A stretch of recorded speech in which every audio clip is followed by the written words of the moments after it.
DJ atoka hapa ameenda kule, atujue alienda kufanya nini na atujue kama alimuwakilisha nani.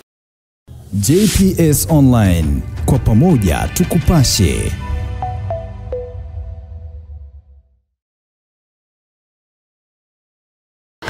Okay, bana mambo vipi? Ni JPS TV Online, kwa pamoja tukupashe. Mtangazaji wako ni Tommy, leo niko na mobu nzima JPS, niko na Kevin Soweto nyuma kamera. Nafasi nzuri ya kupiga story na moja kati ya mastaa hapa nyumbani kwetu ni mwenyewe unavyomuona kwenye kamera. Bana Malkia Zuu. First time la ameonekana. Twende moja kwa moja kumuuliza changamoto za kimuziki zinazotokea sasa hivi. Bana vipi? Safi. Unajisikiaje? Fresh tu. Mara kwanza leo ujiwa hapa kwenye TV yetu. Tumekaa vipi kwa ulivyotuona tumefika nyumbani? Nimefurahi tu kuja kunitembelea. Okay, bwana moja kwa moja kwenye safari yenu ya jana, mlitimba jana. Ilikuwa ni vipi safari mlivyotembea? Safari ilikuwa nzuri tu, tunashukuru Mungu tumesafiri salama na tumefika salama. Mambo yetu yamenyooka kama mlivyoona, mapokezi yalikuwa ni mazuri. Tunashukuru Mungu kwa hilo. Okay, tuende moja kwa moja kwenye mitandao ya kijamii sasa hivi umechange jina, ilikuwa ni mwanzo ilikuwa ni Dogo Zuu, sasa hivi anaitwa Malkia Zuu. Ilikuwa idea gani ilikupata mpaka kubadilisha jina? Cha kwanza mashabiki zangu baadhi kuna watu walikuwa wananisisa na nibadilisha hilo jina. Alafu pia mimi mwenyewe niliona huu ni wakati wangu mzuri wa kubadilisha hilo jina. Kwa sababu Dogo Zuu ni jina ambalo sio jina la kudumu. Ukiangalia pia mimi nakuwa kimuziki, nakuwa kimiaka. Sitobaki kuwa dogo kila siku tu, no. Nitakuwa pia. Kwa hiyo nikaona tu hilo jina so la kudumu. Ndio maana nilitoa ile Dogo nikaweka Malkia. Okay, safari yako ya kwanza kwenda kufanya collab ilikuwa ni kubwa na H-Baba bana, ilikuwa ni vipi kupata connection na kufanya naye? H-Baba aliamua tu kutubless, aliona ngoma yetu ile ya Tommy ile, akaamua tu kutubless remix, akamcheki Nyago DM, akanicheki. Akatuambia kwamba tumtumie beat, tumtumie project zetu za huku data, akaenda akarekodi kule, wakaunganisha, alafu baadaye ndo tukafanya video kule Mwanza. Magharamio ya video nani walifanya? Alikuwa ni nyinyi au ni yeye peke yake? Tulifanya sisi. Tufanya sisi. Okay, na wengi waliamini kwamba Dogo Zuu kupata safari kadha wa kadha kwenda mbele kwa safari iliyotokea, nafikiri ilikuwa ni mwezi huu hatujamaliza. Mwezi huu ilikuwa ni kama tarehe 17 mwanzo tumeanza. Ulipata safari ya kwenda Dar es Salaam bwana. Ilikuwa ni kubwa sana. Vipi safari? First time umefika Dar es Salaam, mazingira uliyaonaje?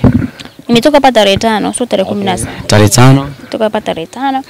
Mazingira kule ni mazuri, mapokezi yalikuwa mazuri, tumepokelewa vizuri na Father Madi pamoja na Chino. Wametulea tu kama ndugu zao na wametupokea vizuri. Hapo kwa Father Madi nitaka nijue kidogo karibu aliuleta kivipi, yani kwa kusupport au kuelekeza tu baadhi ya mambo? Kwanza ile support kubwa kwa sababu alianza kumposti Nyago. Akamposti, baada ya kumposti akamuita Nyago, akatuambia kwamba Nyago kama anataka kwenda Dar, akamkaribisha, karibu mimi nitakupokea. Kwa hiyo tulivyoenda kule yeye ndo ametupokea. Yaani ametupokea alafu akatupeleka kwa Chino. Okay, na Nyago alifanya peke yake, ilikuwa ni collab na Chino. Vipi kwa wewe kuingia mle ndani, ilishindikana au mikataba ilikuwa tofauti? Mimi nilikuwa pale. Yaani kila sehemu ambapo alikuwa Nyago na mimi nilikuwa. Lakini ngoma yenyewe kuingia ndani kwa moja ilikuwa ni hapana, ile ngoma so ilikuwa inuhusu paka na mimi niwepo, lakini Nyago ndo alitakiwa afanye na Chino. Nikizani ile ndo inatosha. Bana, kwenye interview wengi walilalamika sana hapa nyumbani kwetu kusema kwamba bana wamejinadi kuliko ilivyotakiwa kufanya. Kwa kuingia vipi kusikia? Kujinadi vipi? Yaani kwa maneno labda walikuwa mnaongea tofauti, mara leo mnaongea hivi, watu walivyokuwa wanasema. Bana Nyago alifanya first interview alifanya na Ayo, akafanya na Wasafi, alifanya na Crown. Akienda hapa anaongea tofauti, akienda hapa anaenda tofauti, yani kama hivyo. No, Nyago hajabadilika katika maswali yake yote. Wakimuuliza swali lile anarudia kama alivyoongea. Nikizani alikuwa badilika alikuwa anaongea vile ambavyo ni vitu vya ukweli. Ukimuuliza hicho anaongea hicho. Yes. Okay, na vipi swala moja nigusie kidogo, hata kama itakuwa tuseme iko nje, lakini nigusie swala la Nyago kusema kwamba Yesu mkimbizi. Wazazi ndo walikimbia. Hiyo ni kweli, hata mimi pia sio mkimbizi. Kwa sababu mimi sijakimbia vita. Mama yangu ndo alikimbia na babangu. Kwa sababu mimi nimezaliwa hapa Kambele. Na mkimliza maswali ya kuhusu wakimbizi kule Kongo, mlikimbiaje, mlipigwaje vita, mimi sijui nitakuwa mtanzia wapi kukuambia. Kwa hiyo Nyago ametufungua sisi wote. Nikizani hata wewe pia sio mkimbizi. Okay. Yes, wote tumezaliwa hapa. Na wakimbizi ni wale ambao wamekimbia. Ina maana sisi ni watoto wa wakimbizi. Hiyo ipo kweli na ni real. Sasa kwa wale wanaosema kwamba mtoto wa nyoka ni nyoka, imekaa vipi yani? Ndio hivyo kweli, mtoto wa mkimbizi ni mkimbizi, lakini kwa namna nyingine sisi sio wakimbizi kwa sababu hatujui kuhusu vita. Hatujui vita ni nini na hatujui Kongo ni nini. Okay, tumesikia, lakini kwa upande mwingine sio tukasema kwamba kwa hapa nyumbani kwa platform sasa hivi unaionaje? Nikuulize. Nyumbani? Okay, nje na Grand Music kufanya kazi kwa watu wengine wanafeli wapi labda tuseme? Sijui, unajua kila mtu ana mikato yake na anajua nini anafanya kwenye muziki wake. Wengine wanafeli kwa sababu ya management, wengine wanafeli kwa sababu ya wao wenyewe kutokujua nini maana muziki. Na wengine wanafeli kwa changamoto zao za nyumbani. Kwa changamoto ni nyingi za muziki. Huwezi kujua mtu anafeli kwa sababu gani. Kwa kila mtu ana changamoto zake ambazo zinamfanya yeye asifanye kazi. Okay, Diki alipata nafasi ya kufanya exclusive interview na baadhi ya TV za hapa nyumbani. Alisema kwamba bwana Bembe to the World kuipeleka inakuwa ni ngumu kwa maana aloanza na Bembe yake to the World imefika mbele kaleta Kiingereza. Kwa kuipeleka Bembe to the World inakuwa ni ngumu. Bembe to the World sio paka wimbe kibembe tu ndio inamaanisha kwamba ni Bembe to the World. Na hiyo hapo tuelekeze basi. Na hiyo kaule Bembe to the World alileta alikuwa ni Nyago. Kizani hiyo Bembe to the World imetoka kwenye mikono ya Kirui. Nyinyi wote yani watu wote wasanii wote walikuwa wajui kama wanaweza kufikisha Bembe to the World. Sisi ndio tulianza hiyo kauli yetu na sisi ndio tunajua malengo yetu na tuna malengo yetu kufikisha Bembe to the World.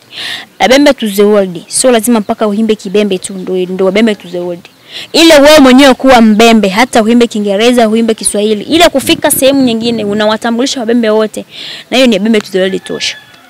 Yes. Na akasema pia kwa swala la kutoka alivyosema kwa kufika mbele unajulikana kabisa wewe ni mbembe lakini kwa lugha alotumia ni wenyewe. Akasema kwamba mwanzo walikataa kutoka. Wakasema kwamba wenyewe ni wa hapa lakini nafasi imepatikana wametoka. Ni vipi kwako umeelewa vipi? Mwanzo amekataa kutoka kina nani? Anasema kwamba first time alisemaga watu watoke, wengine wakaweka verse kwenye ngoma kabisa ambazo zilitrend sana hapa nyumbani kwamba wenyewe ni wa hapa waweza kutoka hapa kwenda mbele kama wengine walivyotangulia kwa sababu Diki ni msanii wa kwanza kutoka hapa kwenda kufanya interview na Wasafi nafikiri. Okay, akasema kwamba yeye kwa nafasi aliyopata kutoka ni kubwa sana kuliko wengine kwa maana haikupita hata miezi mitatu mbele Nyago naye akaja akasema kwamba sisi kwa hapa atotoki. Asa kuhusu safari yake yani kutoka hapa kwenda mbele ndio nazungumzia sijui unanielewa. Alitoka hapa lakini hakutuwakilisha na hatujui anaenda kufanya nini. Unanielewa? Okay. Diki alitoka hapa ameenda kule atujui alienda kufanya nini na hatujui kama alimuwakilisha nani. Lakini Nyago alivyotoka kwenda kule kizani nyinyi wote mlimuona na amewakilisha wabembe na kizani mpaka sasa hivi kambini kunazungumziwa kwa sasa hivi hapa Tanzania kuna watu ambao walikuwa wajini ruhusu ni nini. Kuna watu hapa Tanzania walikuwa wajui kama kuna kambi ya wakimbizi, walikuwa wajui kama kuna sehemu inaitwa Nyarugusu, walikuwa wajui kama huku kuna maisha yetu mengine lakini kwa sababu ya Nyago sasa hivi tunazungumziwa na sisi kwa namna fulani, tunakaa kubwa kwetu hapa nyumbani kwetu. Okay. Wameshaanza kutujua kidogo ni kwa sababu ya Nyago na ni kwa sababu Nyago alijiweka clear hakujificha. Kama ameenda kule amejificha yeye sio mkimbizi. Kwanza alikataa yeye sio mkimbizi. Lakini Nyago kule hadi kwenye wimbo wake ameongea yeye ni mkimbizi na kule amejiweka wazi yeye ni mbembe na ni mkimbizi anaishi kwenye kambi ya wakimbizi Nyarugusu. Na watu wengi watamani kujua kambini kuna nini na nikizani Nyago ametuwakilisha sana sisi wote. Kwa hiyo mchango wa Diki mimi sijauona kwenda kule Wasafi na sijui ameenda kufanya nini. Okay, lazima kwamba mchango wake hujauona. Upi? Wewe ulijuaje kwanza alifanya nini? Na alifika pale alituwakilisha kwanza kivipi? Kwanza alitukana. Alisema yeye sio mkimbizi, alisema kwamba yeye hajaishi hapa kambini. Kwa hajatuwakilisha kwa chochote. Kusema kwamba kwa alivyoongea kuhusu kutoka yani kajichoma peke yake kwa maana alivyoenda first time akutambulisha chochote kutoka hapa. Hamna alichokifanya na hana msaada wote kwetu yeye kufika pale lakini sisi mchango wetu mnauona. Yeah. Okay, platform sasa hivi za muziki bana pamechangamka sana hapa nyumbani kwetu. Sana kabisa. Twende kwa upande wako. Ukisikia popote pale mtu anasema bana Zua hawezi kazi ya muziki. Inakaa vipi? Ataniambia hivyo kwanza kwa nini? Kwamba siwezi kazi kivipi sasa? Kwenye industry ya muziki kuna wale haters yani ukisikia labda bana fulani hawezi ni vile anatembelea brand labda ya mtu. Watajua wenyewe sasa. Na wenyewe wapelekwe tuone kama wataweza. Unajua kuna watu wengine wanasema kwamba yule hawezi shida tu anapelekwa. Wakupeleke na wewe tuone kama utaweza. Kweli? Yeah. Okay, basi sawa nini mmoja jamani kwa wanakutazama sasa hivi na mashabiki zako. Nawapenda sana tu waendelee kutufuatilia kama hivyo. Okay, bana tumekuwa naye alikuwa ni Malkia mwenyewe Zuu. Hapa nyumbani kwetu sasa hivi amechangamka sana kulingana na matukio kadha wa kadha ambayo yametokea. Mtangazaji wako alikuwa ni Tommy, tumeiwa tulikuwa na Kevin Sowezo nyuma ya kamera. Bana kama ni first time umetutazama leo, usahau kusubscribe, kulike, kushare na kucomment pia kutufollow kwenye kurasa zote kama Instagram, TikTok, Facebook na Twitter. Boom, here we go. Kwa habari za uhakika, michezo na burudani, subscribe JPS Online TV. Kwa pamoja tukupashe.